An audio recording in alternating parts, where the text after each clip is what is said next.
When you went back and with Charles as the director and Tabitha as the manager, or like office manager, and Tabitha was doing the euthanasia then, what procedures were being used at that point? For the most part, the only thing that stands out in my mind and I can really remember was a cat whose head exploded. It was pretty sad. The head was, it looked like that movie, The Avatar. Mm-hmm. Sorry. Mm-hmm. I understand. The cat's head was swollen up so bad. And I told Charles that it needed to be euthanized, and he told me to tell Tabitha. And Tabitha told me it could wait, and the next morning when I came in, the cat was dead, and its head had exploded in the cage. Mm. And I got really upset and I told Charles that it was ridiculous and it was uncalled for, and he said, you know, sometimes it just happens and we get busy and there's just no excuse for it. Well, as far as the procedure with the IC and IP, there was no sedating. When I first started back, Tabitha was sedating all of the cats only because she didn't have anybody that she felt comfortable holding the cats. And she was afraid she was going to get bit or scratched. Because my comment to her was, why are you sedating them all now? You didn't before. What has changed to make you do that? And she said that she was afraid she was going to get bit. Okay, So immediately thereafter, because I was back and had a 1.5 year experience holding the animals, she didn't sedate them anymore. I refuse to hold for Tabitha.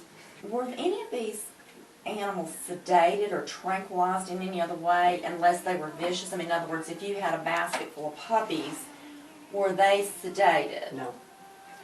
Well, and the puppies, we didn't even muzzle them. We would just hold them. What we would do is grab their front feet kind of between our hands like this and put our wrist over their neck and hold them on the table like this, and they would stick them in the heart. And they were not sedated. The only thing they sedated was vicious dogs or wild cats. I was just trying to be sure I understood that. So you can pull all of the cat paperwork and you can guarantee, I can guarantee you that none of those cats were given a vein stick. So if it is illegal for them to shoot a cat in the heart and not tranquilize it first, there's proof on the I paperwork. would think. Yeah, pretty much the same thing. A lot of heart sticks that weren't sedated, pretty much all heart sticks were unsedated. The puppies that got stuck in the stomach, I didn't know, and it's horrible, and I asked them several times about it, but the kill table is graded, and it just kind of, it's like a wash thing. It's a sink underneath. And it gets full of blood and feces and urine, and they would poke these puppies with the mom sitting in the room listening to the screams, and pull the kill table over and throw them down in all the stuff underneath while they wallowed around in it, and took up to an hour to die, and they'd kill mom right on top of them.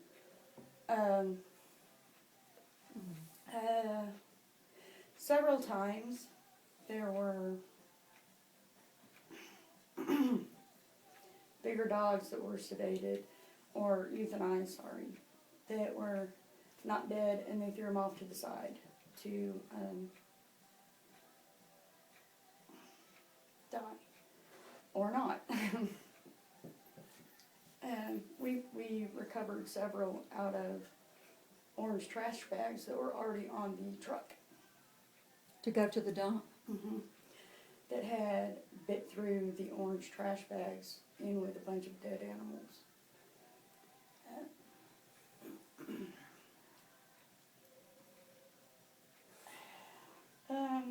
When Billy was working there, William Chapman,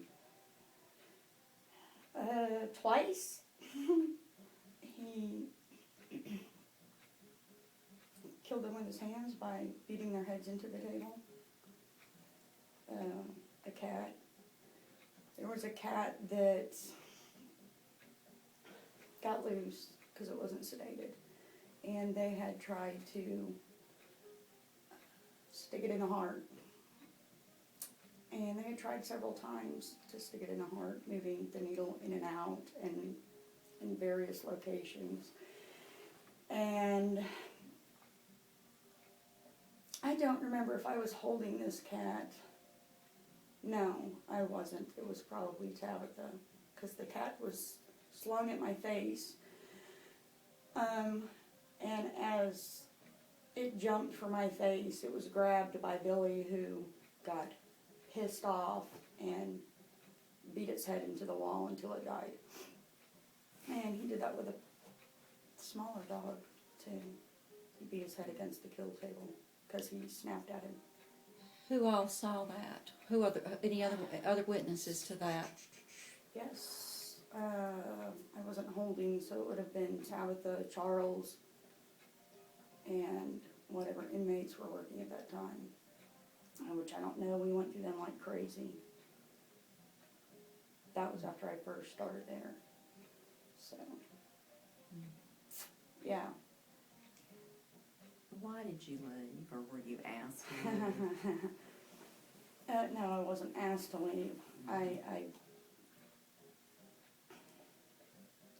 mainly Tabitha.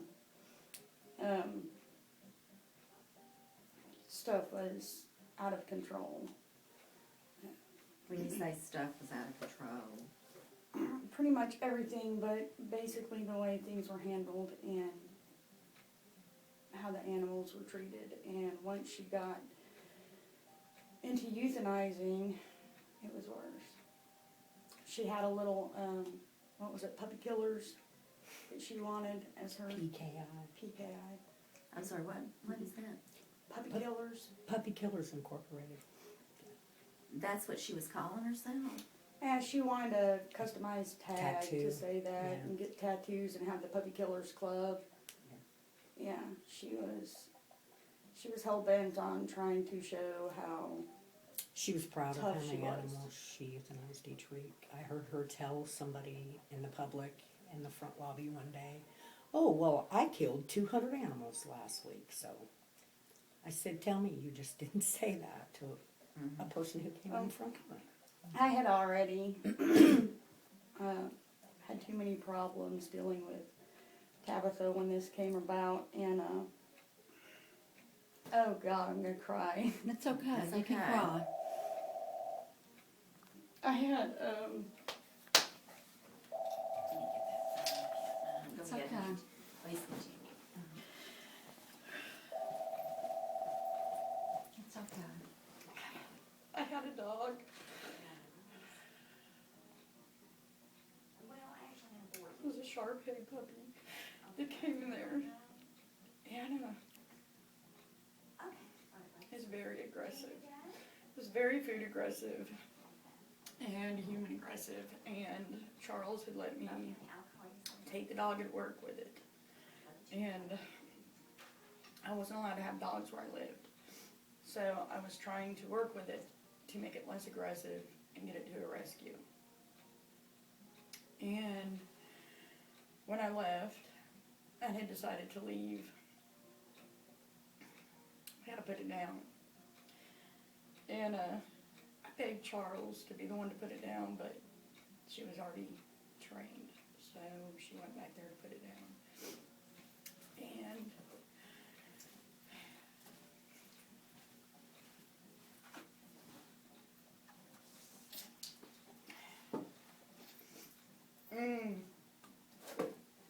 it didn't bite her, it was muzzled. I muzzled him. And I was holding him. But to make a point, she smacked him on the face and injected him. And while he was dying, she grabbed him by the face and said, "That's the last time you'll ever see me," and threw his head in the grate. And that was the last time I ever went in the kill room with her. I already told Charles that I had sat through enough. I'd given her enough chances. She was whether it be because she was new or just didn't care. I couldn't be part of her euthanizing anymore until she did it right and humanely, and I would not, my words were, I will not step foot in a euthanasia room if that bitch is the one euthanizing, period. And I never did again. But this was after many times of giving her chances and watching her, oh, what, the heart moved, or oh, the vein moved, or oh, it doesn't have a heart, and she's repeatedly just jabbing this needle into their heart. I mean, there comes a time when you have to say, hey, I can't do this, someone else needs to do it. Absolutely. Did you ever witness Charles as far as any cruelty or improper, now that we know that they're supposed to be sedated, improper IC and IP?